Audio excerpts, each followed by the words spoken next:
Hello, this week we're looking at number 10 in our series on the study of the book of Revelation. And this one's entitled God's Everlasting Gospel. And of course we're looking particularly at Revelation chapter 14. Today I happen to be standing here in the middle of Athens in the Lyceum, which is the place where Aristotle taught. Nearly 400 years before Christ was when he was born.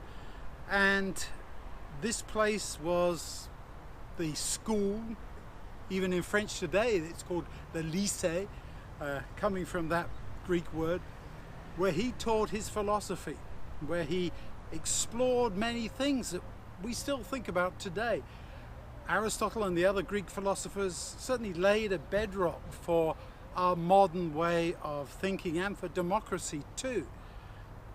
But I want to concentrate today on something beyond all of that, because however good they were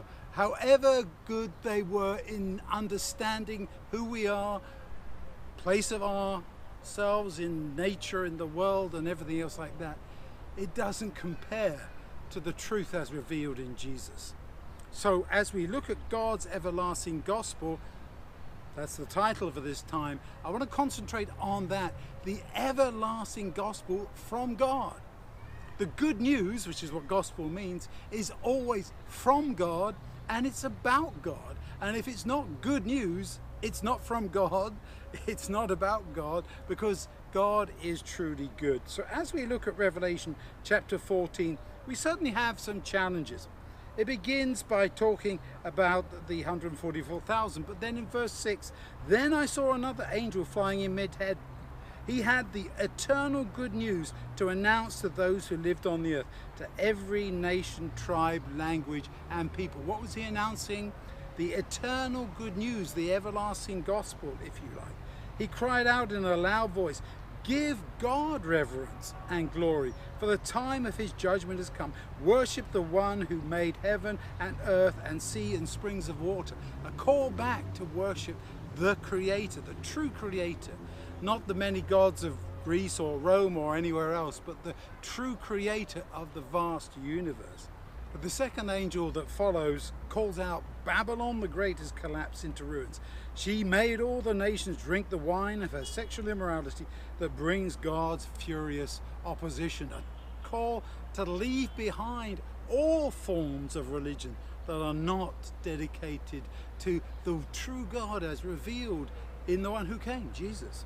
And then there's the third angel's message, which we know very well, and one that, if you read it straight through, talks about the wine of God's furious opposition poured undiluted into the cup of his anger. They will suffer burnished anger in fire, burning sulfur, smoke of their anguish ascends forever and ever, and so on. It sounds terrible, but this is God screaming out, please come back. Please don't let yourselves fall into this situation. So even there, I would submit, we see God's glorious good news calling us out of Babylon, calling us back to worship him, most of all calling us to avoid our fate, which is death. Sin causes death. If nothing else happens, we're going to die and die eternally. So as we think about these things this week, thinking about all the great gifts of Aristotle and the other philosophers, yes, but most of all thinking about God's glorious good news that will last forever and ever.